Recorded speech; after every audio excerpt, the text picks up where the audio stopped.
10 KG ওজনের পাঙাশ মাছ খেতে যে এত সুস্বাদু হয় আমি আগে জানতাম না। আসসালামু আলাইকুম, hello viewers, welcome to my channel. কেমন আছেন সবাই?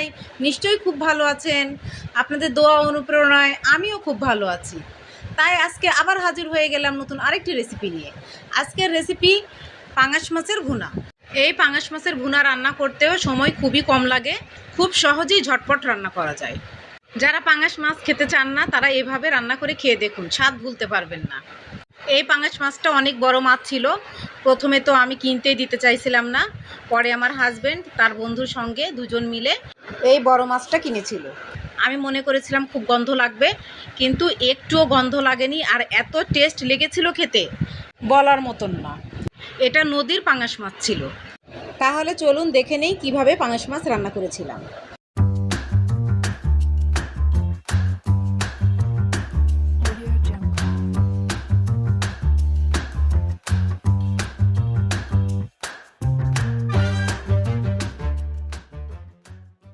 এগুলোই ছিল সেই কিনে আনা পাঙাশ মাছের টুকরোগুলো। আমরা মাথার অংশ নেইনি, কারণ পেটে বেশি তেল থাকে, তাই আমরা লেজের অংশগুলো নিয়েছিলাম। ক্যামেরাতে দেখে বোঝা যাচ্ছে না, মাছগুলো কিন্তু অনেক মোটা ছিল। আমরা যখন কেটে পিসেস করেছিলাম তখন অনেক পিস হয়েছিল। আমি এতগুলো মাছ সব রান্না করে দেখাবো না, আমি 4 পিস মাছ ভুনা করে দেখাবো। মাছগুলোকে আমি লবণ দিয়ে মাখিয়ে রেখেছিলাম, এজন্য সমস্ত রক্ত বের হয়ে গিয়েছে এবং সাদা হয়ে গিয়েছে। মাছের পিসগুলোকে মাখানোর জন্য 1/2 চা চামচ হলুদ গুঁড়া, 1/2 চা চামচ শুকনো মরিচের গুঁড়া দিয়ে দিচ্ছি। এরপর 1/2 চা চামচ লবণ দিয়ে দিলাম।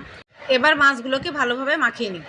মাছগুলো ভালোভাবে মাখানো হয়ে গিয়েছে, এবার 10 মিনিটের জন্য রেস্টে রেখে দেব। এবার চুলায় একটি কড়াই বসি, কড়াইটি গরম হয়ে উঠেছে, দিয়ে দিলাম 4 টেবিল চামচ সরিষার তেল। তেল গরম হয়ে উঠেছে, মাছগুলো ভাজার জন্য তেলের মধ্যে ছেড়ে দিলাম। একসঙ্গে 4 পিস মাছই তেলের মধ্যে ছেড়ে দিয়েছি। এক পাশ ভাজা হয়ে গিয়েছে, উল্টে দিচ্ছি আর এক পাশ ভাজার জন্য। মাছের পিসগুলোর 2 পাশই খুব ভালো ভাজা হয়েছে, সুন্দর কালার এসেছে। এবার আমি একটি প্লেটে তুলে নিচ্ছি। ওই তেলের মধ্যে গোটা শুকনো মরিচ ভেঙে দিলাম, গোটা গরম মশলা দিলাম এবং 1/2 চা চামচ গোটা জিরা দিলাম।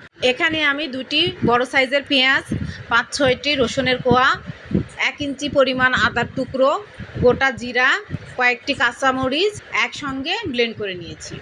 এই সম্পূর্ণ মশলাগুলো আমি এখন ফোড়নের মধ্যে ঢেলে দিলাম, মিক্সড করে দিচ্ছি। 1/2 কাপ গরম পানি অ্যাড করে দিচ্ছি, আবার নেড়েচেড়ে মিক্সড করে দিচ্ছি। এরপর দিয়ে দিলাম 1 চা চামচ শুকনো মরিচের গুঁড়া, 1 চা চামচ হলুদ গুঁড়া, স্বাদ মতো লবণ দিলাম, 1 চা চামচ ধনিয়া গুঁড়া দিলাম, 1/2 চা চামচ চিনি দিলাম। চিনিটা অপশনাল, আপনি না চাইলে স্কিপ করতে পারেন, তবে দিলে টেস্ট ব্যালেন্স হয়। এবার ভালো করে মিক্সড করে মশলাগুলোকে কষিয়ে নিব। মশলা কষানো হয়ে গিয়েছে, এবার মাছগুলো মশলার মধ্যে ঢেলে দিলাম।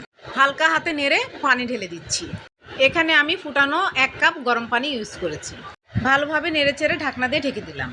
বাই দ্য ওয়ে, আমি রুথি। আমার চ্যানেলে নতুন হয়ে থাকলে প্লিজ সাবস্ক্রাইব করবেন, পাশে থাকা বেল নোটিফিকেশন অন সিলেক্ট করে রাখবেন, যাতে যখনই আমি নতুন ভিডিও আপলোড করি তার নোটিফিকেশন সবার আগে আপনার কাছে পৌঁছে যায়। বেশি বেশি লাইক, কমেন্ট ও শেয়ার করবেন। যারা ফেসবুক ও ইনস্টাগ্রাম থেকে দেখছেন প্লিজ পেজটাকে ফলো দিয়ে রাখবেন। বেশি বেশি লাইক, কমেন্ট ও শেয়ার করবেন। যারা লাইক, কমেন্ট এবং শেয়ার করেছেন তাদেরকে ম্যানি থ্যাঙ্কস। রান্নাটা আমার অলমোস্ট রেডি হয়ে গিয়েছে, এবার আমি পরিবেশন করব। তার জন্য একটি বোল নিয়ে নিলাম। মাছগুলোকে আমি বোলের মধ্যে তুলে দেখাচ্ছি কেমন হয়েছে।